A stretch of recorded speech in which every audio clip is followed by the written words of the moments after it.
On peut dire d'ores et déjà qu'on va avoir très très chaud. C'est simple, une canicule si précoce, si intense, c'est une première en France au mois de juin. Des températures records, 12 à 15 degrés au-dessus des normales de saison. Oppressive heat rising northwards across the whole of the UK. London 39 degrees, breaking the July record. Mittwoch erfasst die Hitze dann auch das ganze Land. Wir sehen 33 Grad in Berlin, 37 Grad in Frankfurt. C'est toute l'Europe qui suffoque. Des records de température ont été battus aux Pays-Bas, en Belgique, en Italie. La Terre vit en ce moment sa période la plus chaude depuis 2000 ans. Alors, est-ce le seul fait de l'homme? Ce réchauffement est-il irréversible? En Europe, l'été 2019 illustre l'urgence de la crise climatique. Il a fait sa première victime, l'eau. La demande explose et l'offre se raréfie. La réalité est sombre. Va-t-on manquer d'eau cet été? Le niveau des nappes phréatiques inquiète. Les pluies de l'hiver n'ont pas été suffisantes pour reconstituer les réserves. In France, nearly 2/3 of all regions are affected by water restrictions. Farmers have seen their crops destroyed while others try to adapt to climate change. After two record-breaking heat waves. Aujourd'hui, 70% de l'eau est utilisée pour nourrir les hommes. Elle est devenue la ressource la plus convoitée de la planète.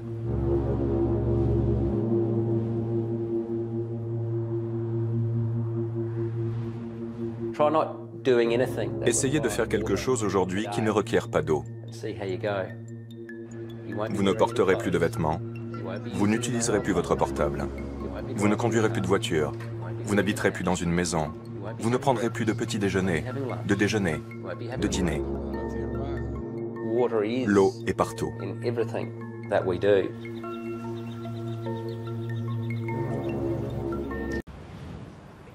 Sweltered through another 24 hours of extreme heat. Overnight, it barely dipped below 30 degrees in many parts of the state, with temperatures soaring into the mid to high 40s during the day. Fire conditions, particularly through South Australia, where the mid-north has been rated as catastrophic and the Mount Lofty Ranges has been rated as extreme. It remains extremely hot through the southeast today, with temperatures 10 to 16 degrees above average. Strengthening northerly winds.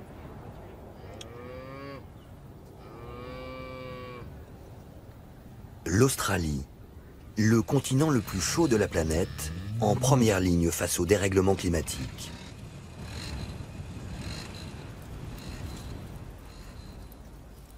C'est ici, à l'autre bout du monde, que se joue l'avenir de l'eau. Sur cette terre desséchée, les Australiens inaugurent la vie du monde de demain. Un monde où l'eau est devenue une ressource rare et chère.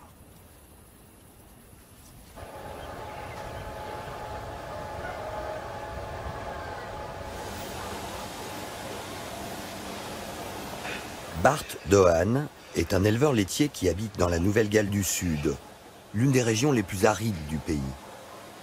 Depuis plusieurs mois, ses réserves sont à sec.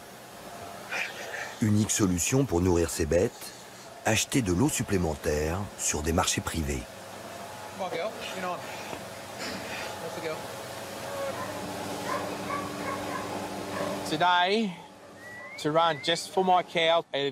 Aujourd'hui, pour nourrir mes vaches, cela me coûterait 300 000 € par an.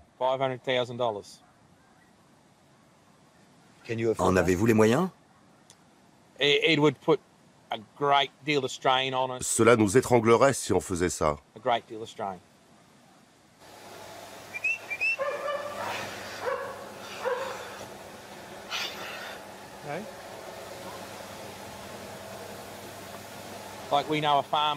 Mon voisin a acheté en 3 mois pour 600 000 € d'eau. Une tempête peut arriver demain et tout détruire. Donc il a dépensé tout cet argent, mais ça reste un pari risqué.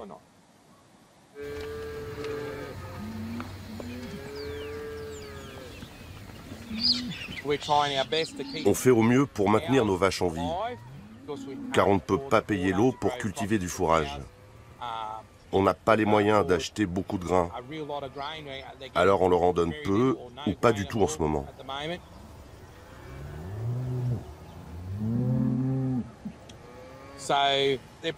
Donc elles produisent 50% de lait en moins.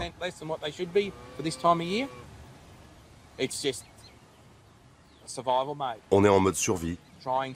On essaye de survivre, de sauver nos vaches et de tenir le coup.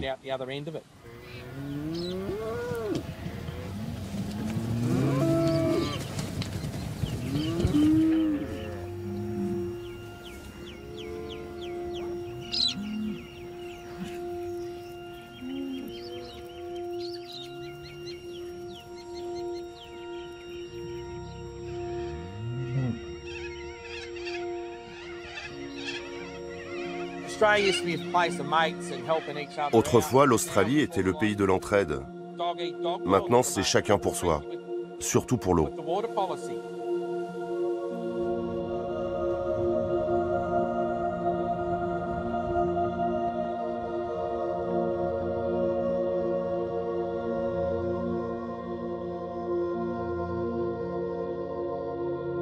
L'eau a été transformée en or.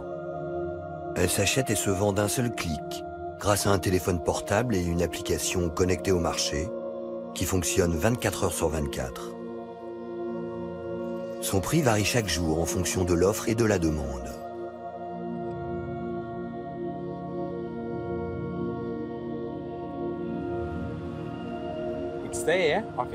L'eau est là, je peux la toucher, je peux y tremper les pieds, mais je ne peux pas l'utiliser à moins d'avoir l'argent.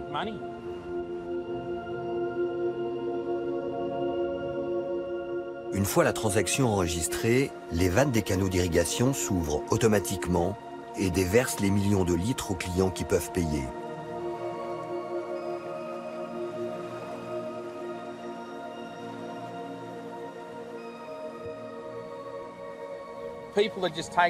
On est en train de nous priver d'eau, de nous retirer la vie. C'est comme nous retirer le pain de la bouche. Tout ce qu'on espère, c'est qu'il se mette à pleuvoir et que les rivières se remplissent pour arrêter d'acheter de l'eau sur les marchés.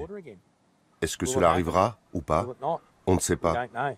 C'est comme jouer à la roulette russe.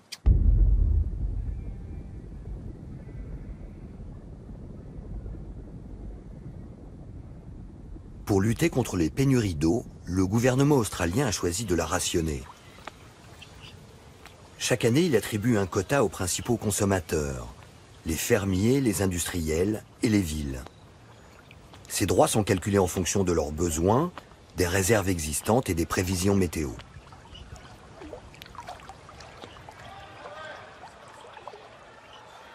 Cette nouvelle loi, baptisée Water Act, a été accompagnée par l'ouverture de marchés de l'eau, où chacun peut venir acheter des droits supplémentaires ou au contraire revendre les siens. I just wanted to give you a call as the market is changing a bit over the last couple of weeks since we last spoke and changed the water down to 520. And we're seeing trading really happening around that $485 to $495 a megalitre mark. Departing from Waterfind. Thanks, Pete. Look forward to hearing from you. En 10 ans, le commerce de l'eau est devenu le nouvel Eldorado, avec un chiffre d'affaires de 2 milliards d'euros par an. Morning. Yeah, I am. 9 o'clock, first thing. Yeah. Waterfind est la première bourse au monde d'achat et de vente d'eau. Ici, l'unité de mesure est le mégalitre, le million de litres. Sell already? Yeah. What did they get for them? 1,000, 800 for that one. I don't know what the little one made.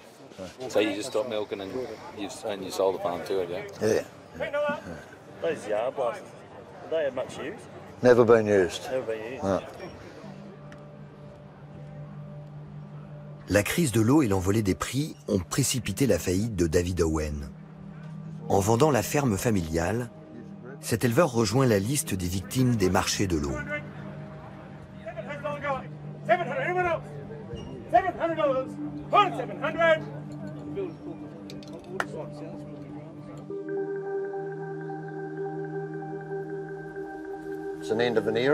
C'est la fin d'une époque.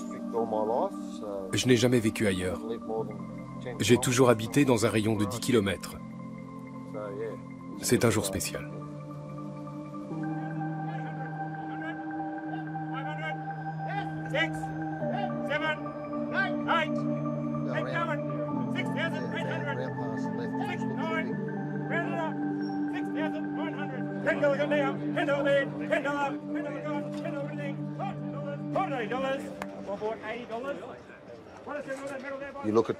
Vous regardez votre trésorerie des 12 derniers mois et des 4 dernières années et vous réalisez que vous dépensez de plus en plus pour l'eau.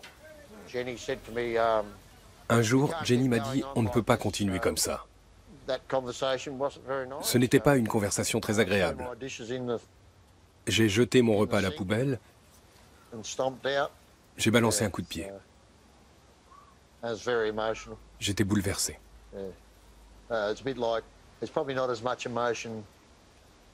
Le pire, c'est quand plus tard j'ai dû vendre mes vaches. Je savais qui étaient leurs mères, leurs grands-mères et leurs arrière-grands-mères. Il paraît que l'on s'en remet.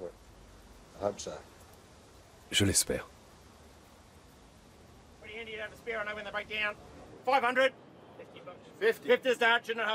À l'origine, les agriculteurs avaient accueilli favorablement la création des marchés de l'eau. Les gros exploitants y voyaient un moyen efficace de se fournir, et les petits comptaient en profiter pour arrondir leurs revenus en revendant leurs excédents. Mais 10 ans plus tard, la loi du marché se révèle impitoyable.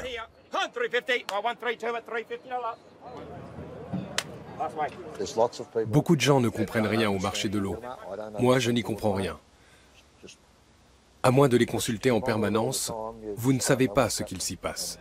Et je crois que beaucoup d'entre nous ne savent pas ce qu'il s'y passe. À moins d'avoir besoin d'eau, vous ne voulez pas consulter le marché parce que la plupart du temps, cela vous déprime. Surtout si vous voulez acheter. Vous pensez, ça va baisser, mais non, ça continue d'augmenter. Nous essayons tous de gagner de l'argent. Mais gagner sa croûte uniquement en vendant de l'eau. Nous achetons de l'eau pour gagner de quoi vivre. C'est pas pareil que gagner sa vie en vendant et en achetant de l'eau.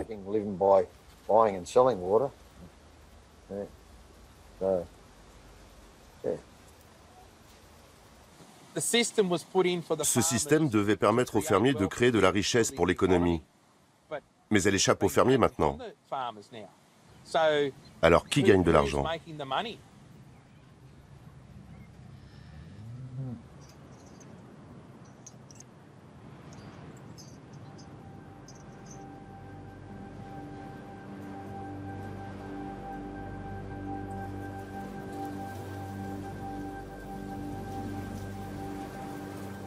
L'eau payée au prix du marché a vidé les campagnes australiennes.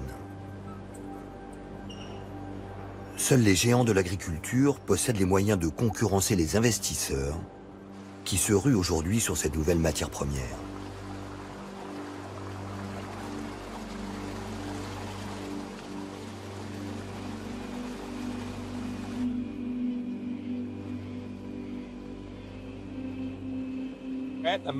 En ce moment, il y a une campagne mondiale pour encourager les investisseurs à acheter de l'eau sur les marchés australiens. Ils détiennent de grandes quantités d'eau et font d'énormes profits avec.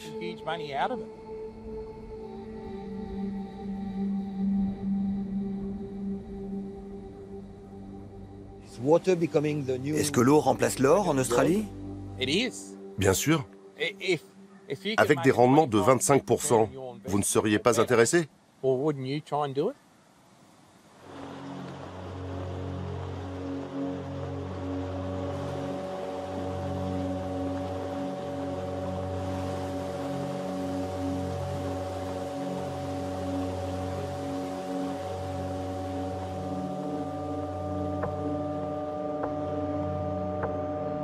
It was Melbourne's hottest day in 5 years. Temperatures hit 42.3 degrees. Melbourne City, a high of 42.8 at 1:38 this afternoon. Our hottest day in 5 years. The change hit around 2. It was still more than 30 degrees at midnight in Melbourne and didn't get. Les seigneurs de l'eau habitent maintenant en ville, à Melbourne, la capitale des affaires. Ils sont banquiers, assureurs, gérants de fonds de retraite et de fonds d'investissement et prennent progressivement le contrôle de l'or bleu.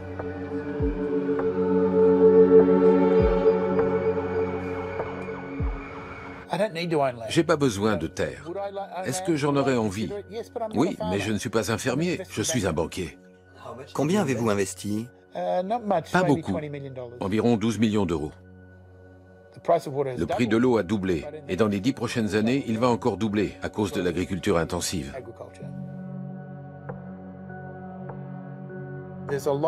Il y a beaucoup de tensions entre les fermiers et ceux qui contrôlent l'eau.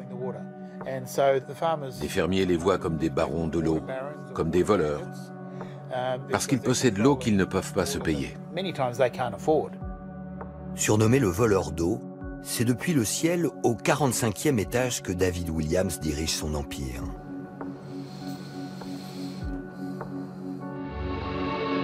Propriétaire d'immenses réserves, il loue son eau aux fermiers comme d'autres loueraient leurs terres. Et l'avenir s'annonce prometteur.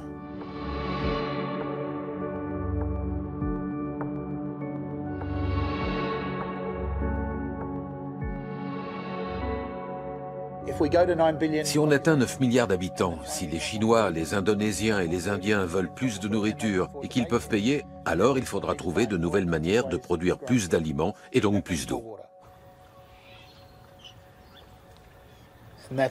Cela nous emmène directement à ces questions. Comment se procurer l'eau? À quel prix? Comment la répartir? Et comment la réguler?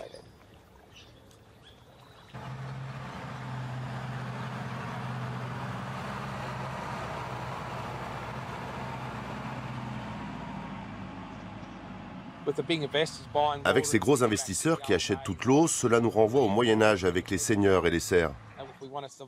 Et si nous voulons survivre, nous devrons acheter l'eau des seigneurs à leur prix. C'est le retour au Moyen-Âge.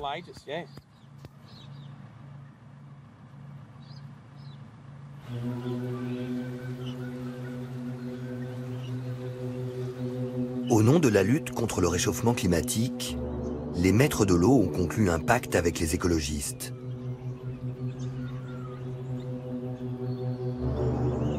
Une partie de l'eau des fleuves et des lacs est aujourd'hui sanctuarisée. Elle nourrit l'écosystème et échappe au marché.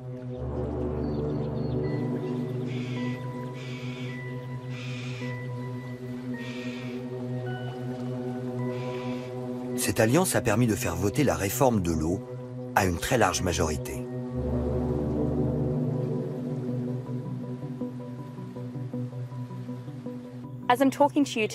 Au moment où je vous parle, cela fait 7 jours qu'il fait plus de 37 degrés à Adélaïde. Et c'est la 4e fois en 2 mois que nous avons cette canicule. Nous vivons le changement climatique en ce moment. Et cela a un impact sur les quantités d'eau consommées et sur celles qui retournent à la nature.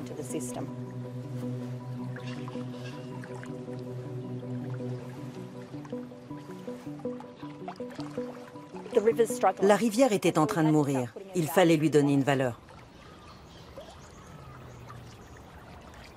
Les organisations de défense de l'environnement profitent aujourd'hui des marchés pour acheter de l'eau et la restituer à la nature.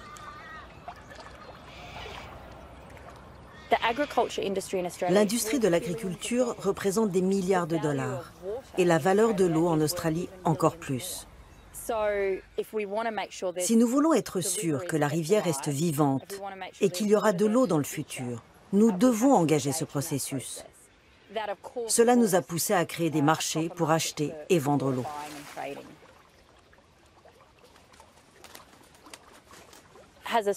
Est-ce que l'Australie a tout bon? Non. Nous servons de test et on ne peut pas avoir 100% raison.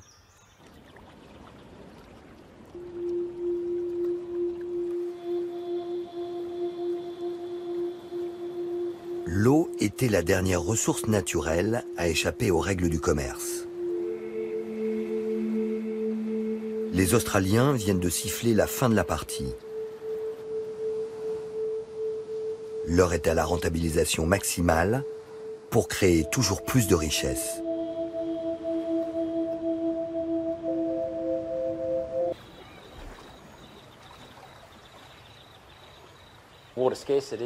Est-ce que les sécheresses et le changement climatique constituent une aubaine pour nous? Oui, bien sûr. Est-ce que c'est mal? L'avenir le dira. Ne faites pas comme nous. Ne choisissez pas ce modèle. Ils essayent juste de gagner un maximum d'argent. Sinon, vous vendrez votre âme pour obtenir de l'eau, juste pour survivre.